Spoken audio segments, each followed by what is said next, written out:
അല്ല. അസ്സലാമു അലൈക്കും.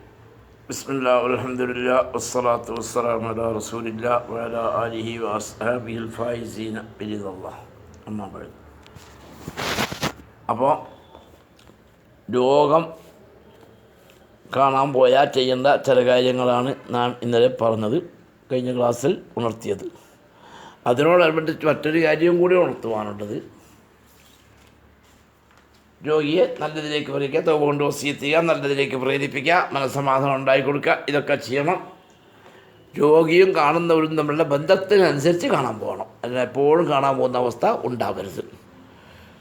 പിന്നെ അതോടുകൂടി മറ്റൊരു കാര്യം കൂടി മനസ്സിലാക്കേണ്ടത്, രോഗം മരണചിന്ത മനുഷ്യനുണ്ടാക്കുന്ന കാര്യങ്ങൾ ഞാൻ പറഞ്ഞല്ലോ.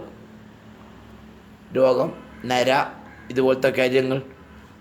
അതോടുകൂടി ഒരു കാര്യം മനസ്സിലാക്കേണ്ടത്, രോഗം എന്നുള്ളത് മുസൽമാനെ സംബന്ധിച്ച് അജബല്ലി അംറിൽ മുഅ്മിനി ഫഇന്ന അംറഹു കുല്ലഹു ഖൈർ. റസൂലുള്ളാഹി സ്വല്ലല്ലാഹു അലൈഹി വസല്ലം പറയുന്നു, ഒരു മുഅ്മിനിൻ്റെ കാര്യം വലിയ അത്ഭുതമാണ്. കാരണം അവനിക്ക് എന്ത് വന്നാലും ഗുണമാണ്. ഒരു മുസൽമാന് എന്ത് വന്നാലും ഗുണമാണ്. കാരണം എന്തുകൊണ്ട്? ഒരു മുസൽമാനെ സംബന്ധിച്ചിടത്തോളം അവനിക്ക് നല്ല ആരോഗ്യം, സാമ്പത്തിക ശേഷി, സന്തോഷാവസ്ഥ, മക്കൾ, സമ്പത്തുകൾ എല്ലാം ഉണ്ടായി അവൻ മുഅ്മിനായി തഖ്വയിൽ ജീവിച്ച് അള്ളാഹുവിൻ്റെ കൽപ്പിച്ച രൂപത്തിൽ ജീവിക്കുകയാണെങ്കിൽ ഇതെല്ലാം അവനിക്ക് ആഖിറത്തേക്ക് മുതൽക്കൂട്ടാണ്. അവൻ്റെ മക്കൾ അവനിക്ക് മുതൽക്കൂട്ടാണ്. അവൻ്റെ സമ്പത്ത് ആഖിറത്തിലേക്ക് മുതൽക്കൂട്ടാണ്. അവൻ്റെ ആരോഗ്യം അതിന് നല്ലതിലേ വഴിക്കുള്ളൂ. ആരോഗ്യമുണ്ട്, നല്ല ആരോഗ്യമുണ്ട്, നല്ലോണം ഇബാദത്ത് നല്ലോണം ചെയ്യും. സമ്പത്തുണ്ട്, നല്ല വഴിക്കേ ചിലവഴിക്കുകയുള്ളൂ. അതിനനുസരിച്ച് സക്കാത്തും സദക്കയൊക്കെ ചെയ്യും. അങ്ങനെ സന്തോഷാവസ്ഥയാണ് ഒരു മുസൽമാനുള്ളത്. അങ്ങനെ ഉണ്ടാവില്ല. ഭാഗ്യവാന്മാരായ ചില ആളുകൾക്ക് അള്ളാഹു ദുനിയാവും ആഖിറത്തിലും ഒന്നിച്ചു കൊടുക്കും. സുലൈമാൻ നബി അലൈഹി സ്വലാം നബിയുമാണ്, രാജാവുമാണല്ലോ. അയ്യോ, നബി അലൈഹി സ്വലാം വളരെ കഷ്ടപ്പെട്ടിട്ടുണ്ട്. എന്നാൽ ചില ആളുകൾക്ക് ദുനിയാവും ആഖിറവും കൊടുക്കും. Abdurahman bin Usman bin Affan റളിയല്ലാഹു അൻഹു വലിയ ലക്ഷക്കാരാണ്, അശറത്തുൽ മുബശ്ശിറ.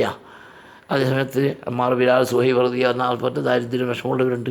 അപ്പം ചില ആളുകൾക്ക് അള്ളാഹു ദുനിയാവും ആഖിറവും ഒന്നിച്ച് കൊടുക്കും. അത് കാണുമ്പോൾ നമ്മൾ ആരും അസൂയപ്പെടാൻ പാടില്ല. അപ്പോൾ ഒരു മുസൽമാനാണ് എല്ലാ സന്തോഷ അവസ്ഥ ഉണ്ടാണെങ്കിൽ എനിക്ക് ആഖിറത്തിൽ യാതൊരു കുറവുമില്ല. അതിനൊക്കെ അവൻ അള്ളാഹുവിന് നന്ദി ചെയ്യും. അപ്പം ഒരു മുസൽമാന് സന്തോഷാവസ്ഥ എന്തുണ്ടാകുമ്പോഴും അൽഹംദുലില്ലാ അള്ളാഹുവിന് ശുക്ർ ചെയ്യുക, അത് അവർക്ക് ആവശ്യമാണ്. മറിച്ച് ഒരു മനുഷ്യന്, ഒരു മുസൽമാന് വിഷമാണ്. രോഗങ്ങൾ, ചികിത്സിച്ച് മാറാൻ കഴിയാത്ത രോഗങ്ങൾ, ജീവിത വിഷമങ്ങൾ, അരി വാങ്ങാൻ ഗതിയില്ല, തുണി വാങ്ങാൻ ഗതിയില്ല, താമസിക്കാൻ ഇടമില്ല, വിഷമം തന്നെ, പലയാതി വിഷമം. ഭാര്യയ്ക്ക് രോഗം, കുഞ്ഞിക്ക് രോഗം, പെൺകുട്ടികൾ പരാറിഞ്ഞ് നിൽക്കുന്നു. ഇങ്ങനത്തെ അവസ്ഥയോ? ആ അവസ്ഥ ഒരു മുസൽമാനാണെങ്കിൽ സബറ, അവൻ്റെ ക്ഷമ, അവിടെ പ്രതികൾ കാണിക്കാൻ പാടില്ല. എങ്കിൽ ഫക്കാന ഖൈറൻ ലഹു, അത് ഓനിക്കും ആഖിറത്തിൽ ഖൈറാണ്. കാരണം മറ്റൊരു ഹദീസിൽ നബി സല്ലല്ലാഹു അലൈഹി വസല്ലം പറയുന്ന, ലാ യുസീബുൽ മുസ്ലിമ മിൻ നസബിൻ വലാ വസബിൻ വലാ ഷൗക്കിൻ ഇല്ലാ ഉഫിറ ലഹു ഔ കമാ ഖാൽ. ഒരു മുസൽമാന് പനിയോ ജലദോഷമോ ക്ഷീണമോ, കാലിന് നടക്കുമ്പോൾ ഒരു മുള്ളു കുത്തിപ്പോയി, കാലിൻ്റെ വിരൽ കല്ലിന് കുത്തിപ്പോയി, അതെല്ലാം അതിൽ ക്ഷമിച്ചാൽ ദോഷം പൊറുക്കപ്പെടാനാണ് എന്ന് റസൂലുള്ളാഹി സ്വല്ലല്ലാഹു അലൈഹി വസല്ലം. അപ്പോൾ ഒരു മുസൽമാന്, ചുരുക്കം പറഞ്ഞാൽ ഒരു മുസൽമാന് മാവും കൊമ്പത്ത് ജീവൻ അവസാനിപ്പിക്കേണ്ട ആവശ്യമില്ല. വണ്ടിക്ക് തലവെക്കേണ്ട ആവശ്യം ഒരു മുസൽമാന് വരുന്നില്ല.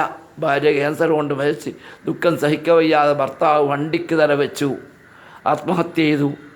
മകൻ്റെ രോഗത്തിൽ, മക്കളുടെ രോഗത്തിൽ മനം തന്ന് മാതാപിതാക്കൾ ആത്മഹത്യ ചെയ്തു. 3 മക്കൾ ഒന്നിച്ച് വെള്ളത്തിൽ വീണ് മരിച്ചപ്പോൾ മാതാവ് ആത്മഹത്യ ചെയ്തു. ഇത് മുസൽമാന് പറ്റുന്നതല്ല. എന്തുകൊണ്ട്? ഒരു മുസൽമാന് എത്ര കണ്ട് വിഷമങ്ങളുണ്ടോ അത്ര കണ്ട് ആഖിറത്തിൽ പ്രതിഫലമുണ്ട്. ഒരവസരം, ഒരു ഹദീസിൽ നബി സല്ലല്ലാഹു അലൈഹി വസല്ലം പറയുന്നു, രോഗികൾക്ക് രോഗത്തിന് വേണ്ടി അള്ളാഹു കൊടുക്കുന്ന പ്രതിഫലങ്ങൾ കാണുന്ന സമയത്ത് ആരോഗ്യവാന്മാരായ ചോരത്തിളപ്പിലും ആരോഗ്യത്തിലും സന്തോഷത്തിലും തുള്ളിച്ചാടി നടന്ന ആളുകൾ ആഖിറത്തിന് അള്ളാഹുവിനോട് കുതിച്ചു പോകുന്ന പഠിച്ചവനെ ഈ രോഗത്തിനും ദാരിദ്ര്യത്തിനും വിഷമത്തിനൊക്കെ ഇത്ര വലിയ പ്രതിഫലം ഉണ്ടെങ്കിൽ ദുന്യാവിന് ഞങ്ങളെ കൈകാലുകളൊക്കെ കത്രിക കൊണ്ട് മുറിച്ചു പോയെങ്കിൽ പഠിച്ചവനെ എന്ന് കൊതിക്കും എന്നാണ് റസൂലുള്ളാഹി സ്വല്ലല്ലാഹു അലൈഹി വസല്ലം. ഫുക്കറാ സ്വർഗത്തിൽ പോകുന്നതിന് മുമ്പ്, സമ്പന്നരായ ആളുകൾ സ്വർഗത്തിൽ പോകുന്നതിന് മുമ്പ് പാവപ്പെട്ട ഒരു 500 കൊല്ലം മുമ്പ് സ്വർഗത്തിൽ പോകും. അബ്ദുറഹ്മാൻ ബിൻ ഔഫ് പോലത്തെ രക്ഷക്കാരായ നല്ല സഹാബിയാണെങ്കിലും യാതൊരു കഴിവില്ലാത്തവർ അവരെക്കാൾ മുമ്പിൽ സ്വർഗത്തിൽ പോകും. Muhammad bin Sinan, Malik bin Dinar, 2 മഹാന്മാർ. ഈ 2 ആളുകൾ വഫാത്തായതിനു ശേഷം മറ്റൊരാൾ കിനാവ് കാണുകയാണ്. അപ്പോൾ അവർക്ക് ആഗ്രഹം, അവരാരാ സ്വർഗത്തിൽ ആദ്യം പോകാമെന്ന്. പോയത് മാലിക് ബിൻ ദീനാറായിരുന്നു, മുഹമ്മദ് ബിൻ സിനാനായിരുന്നു. അപ്പോൾ ചോദിച്ചാൽ എന്താ കാരണം? അയാൾക്ക് ഷർട്ട് 2 ഉണ്ടായിരുന്നു, മറ്റേ ആൾക്ക് 1 ഷർട്ടേ ഉണ്ടായിരുന്നുള്ളൂ. അതുകൊണ്ട് ആ ഒറ്റ ഷർട്ടുള്ള ആൾ വേഗം പോയത്. മറ്റേ ആൾക്ക് 2ാമത്തെ ഷർട്ടിൻ്റെ കണക്ക് പറയണം. സ്നേഹമുള്ളവരെ, നമുക്കെല്ലാം സമ്പത്ത് കുന്നുകൂടഞ്ഞ് വലിയ സന്തോഷമാണ്. പക്ഷേ ഹിസാബ് കൂടുതലാണ്. ഹലാലായ വഴിയിൽ കിട്ടിയാലും ഹിസാബ് പറയണം. ഹറാമ് വേറെ കാര്യം. അപ്പം ചുരുക്കത്തിൽ ഒരു മുസൽമാന് ദാരിദ്ര്യമോ രോഗമോ ബുദ്ധിമുട്ടോ ഉണ്ടായാൽ ക്ഷമിച്ചാൽ വലിയ പ്രതിഫലം ക്ഷമ വേണം. അതുകൊണ്ട് തന്നെ ഒരു മുസൽമാന് ആത്മഹത്യ പറ്റുകയില്ല. ആത്മഹത്യ ഇന്ന് മുസ്ലിങ്ങൾ ആത്മഹത്യ വധിച്ച് കാരണം ഈമാൻ്റെ കുറവാണ്. ഒരു 10-30-40 കൊല്ലം മുമ്പ് പേപ്പർ നോക്കിയാൽ ആത്മഹത്യ കോളം വന്നാൽ 100 ആത്മഹത്യ വന്നാൽ അതിൽ 1-2 ഉണ്ടാവില്ല മാപ്പിള. ഇന്നോ ഭർത്താവ് ഭാര്യയെ തെറ്റിയാൽ വേഗം 2 കുഞ്ഞിനെടുത്ത് വെള്ളത്തിലിട്ട് ഓളും തുള്ളിയില്ലേ. ആരെ പഠിപ്പിക്കാനാണ്? എന്തെങ്കിലും സാമ്പത്തികമായ കടബാധ്യത കൊണ്ട് കെട്ടിത്തൂക്കി മരിച്ചു മുഹമ്മദ്. ഇവർക്കുള്ള ശിക്ഷ മഹ്ശറയിൽ എന്താണ്? റസൂലുള്ളാഹി സ്വല്ലല്ലാഹു അലൈഹി വസല്ലം പറയുന്നത്, ആത്മഹത്യ ചെയ്തവർ ഇവിടുന്ന് എങ്ങനെ മരിച്ചോ അതേ ശിക്ഷ നരകത്തിൽ. തൂങ്ങി മരിച്ചവർക്ക് തീയാലുള്ള മരവും തീയാലുള്ള കയറും കൊടുത്തിട്ട് ആകത്ത് അത് തൂങ്ങി മരിക്കുമ്പോഴുള്ള കെട്ടേതാ ലാസ്റ്റ് ജീവൻ പോകുന്ന സമയത്ത്, അസമയത്ത് കയറ് പിടിക്കാൻ കഴിഞ്ഞ് കൈ കൊന്നുമില്ല, പിടിച്ച് രക്ഷപ്പെടും. ആ ഘട്ടത്തിലുള്ള ശിക്ഷയാണ് മഹ്ശറയിൽ. വണ്ടിക്ക് തലവെച്ചാൽ വണ്ടി വന്ന് കയറുമ്പോഴുള്ളതായ ആ മരണപ്പടപ്പുണ്ടല്ലോ, അത് അല്ലാഹു തആല കൊടുക്കും. ഇതാണ് റസൂലുള്ളാഹി സ്വല്ലല്ലാഹു അലൈഹി വസല്ലം പഠിപ്പിച്ച്. അതുകൊണ്ട് തന്നെ മുസ്ലിങ്ങൾക്ക് ആത്മഹത്യയുടെ അടുത്ത കാലത്ത് BJPൻ്റെ നേതാവ് പരമേശ്വരൻ ഏതാൾ കേസരി മാസികയിൽ എഴുതി, മുസ്ലിങ്ങളിൽ ആത്മഹത്യ കുറവാണ്, കാരണം അവരുടെ വിശ്വാസത്തിൻ്റെ ഭാഗമാണ്. കേസരി മാസികയിൽ പരമേശ്വരൻ എഴുതി, മുസ്ലിങ്ങൾ ലക്ഷദ്വീപിൽ ഇതുവരെ അടുത്ത കാലം വരെ ആത്മഹത്യ ഉണ്ടായിട്ടില്ല. മുസ്ലിങ്ങൾ മാത്രമുള്ള സ്ഥലത്ത് ആത്മഹത്യ ഉണ്ടായിട്ടില്ല. മലപ്പുറത്ത് ദാരിദ്ര്യം കൂടുതലാണെങ്കിൽ മറ്റേ ജില്ലകളേക്കാൾ ആത്മഹത്യ കുറവാണ്, മുസ്ലിങ്ങൾ കൂടുതലുള്ള സ്ഥലം. എന്താ കാരണം? മുസൽമാൻ്റെ വിശ്വാസം ഇതാണ്. നമുക്ക് കൈപൊട്ടിയാലും കാല് പൊട്ടിയാലും 3 മക്കൾ മരിച്ചാൽ ആഖിറത്തിൽ നല്ലതാണ്. ആഖിറത്തിൽ അവരെ കൊണ്ട് കൂലി കിട്ടും. ദാരിദ്ര്യത്തിൽ ക്ഷമിച്ചാൽ വലിയ പ്രതിഫലമുണ്ട്. സമ്പന്നരേക്കാൾ മുൻകൂട്ടി സ്വർഗത്തിൽ പോകാം. കൂടാതെ ആത്മഹത്യ ചെയ്യാൽ അത് കബീറത്ത് സബൂൽ മോബിക്കാത്തിൽപ്പെട്ടതാണ്. കള്ളുകുടിയും വ്യഭിചാരവും സബൂൽ മോബിക്കാത്തിൽ അല്ലാഹു പെടുത്തിയില്ല. ഒന്ന് മനസ്സിലാക്കണം.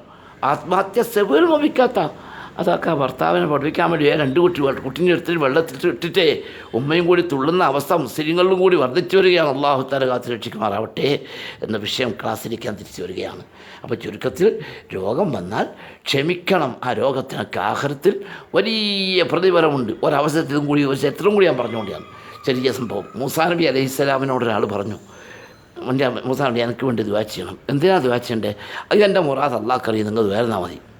മൂസാ നബി അലൈഹിസ്സലാം ദുആ ചെയ്ത് ഏതാനും ദിവസം കഴിഞ്ഞ് നോക്കുമ്പോൾ മൂസാ നബി വഴിയിലൂടെ പോകുമ്പോൾ ഈ ദുആ ചെയ്ത വ്യക്തിയെ നരി പിടിച്ച് കടിച്ച് മുറിച്ച് എല്ലാം ദൂരാക്കി എല്ലും കൊട്ടുവായി വഴിയിലിട്ടിരിക്കുക. മൂസാ നബി അലൈഹിസ്സലാമിന് അത്ഭുതപ്പെട്ടു പോയിട്ട് അള്ളാഹുവിനോട് ചോദിച്ച്, റബ്ബേ, എന്നോട് ദുആ ചെയ്തൊരു വ്യക്തിക്ക് നീ കൊടുത്ത ഇതാണല്ലോ പടച്ചവനെ. അള്ളാഹ് പറയുന്നത്, നിങ്ങൾ ചോദിച്ചുകൊണ്ട് തന്നെയാണ് മൂസാ നബിയെ കൊടുത്തത്. കാരണം അയാൾ മുറാദ് നിങ്ങളോട് പറഞ്ഞിട്ടല്ലോ. അയാളുടെ മുറാദ് സ്വർഗത്തിൽ ഉന്നത പദവിയായിരുന്നു. സ്വർഗത്തിൽ ഉന്നത പദവി കിട്ടാനുള്ള ഒരമലും ഞാൻ നോക്കുമ്പോൾ അയാൾ റിക്കാർഡിൽ കാണുന്നില്ല. പിന്നെന്താ? വലിയ ബലാ കൊടുക്കുക, നരി പിടിച്ച് മരിക്കുക. എന്നാൽ ആഖിറത്തിൽ ഇപ്പോൾ വലിയ മുസീബത്ത് കൊണ്ട് ആഖിറത്തിൽ വലിയ പദവി ഉണ്ടാവും. എൻ്റെ ക്ലാസ് കേൾക്കുന്ന ഉമ്മമാർ വിഷമമുള്ളവർ ഭർത്താക്കന്മാരുമായി തെറ്റുമ്പോൾ മക്കൾക്ക് ജോലിയില്ലാഞ്ഞാൽ മക്കൾക്ക് ക്യാൻസർ പിടിച്ചാൽ ആത്മഹത്യ കാര്യം നമുക്ക് ചിന്തിച്ചുകൂടാ. ആക്ഷമിക്കുന്നതിനൊക്കെ വലിയ പ്രതിഫലം ആഖിറത്തിലുണ്ട്. ഇല്ലാ ഇത് ലംഘിച്ചാൽ അതിഭയങ്കരമായ ശിക്ഷയും ആത്മഹത്യക്ക് ആഖിറത്തിൽ അതിഭയങ്കരമായ ശിക്ഷയുള്ള സബൂൽ മുബിക്കായത്തായ കുറ്റത്തിൽപ്പെട്ടതാണ് ആത്മഹത്യ പോലുള്ള കാര്യങ്ങൾ. അതുകൊണ്ട് അത്തരം കാര്യങ്ങളിൽ നിന്ന് വിട്ടു നിൽക്കണമെന്ന് സാന്ദർഭികമായി ഉണർത്തുകയാണ്. ഇൻഷാ അല്ലാഹ് ബാക്കി നാളെ.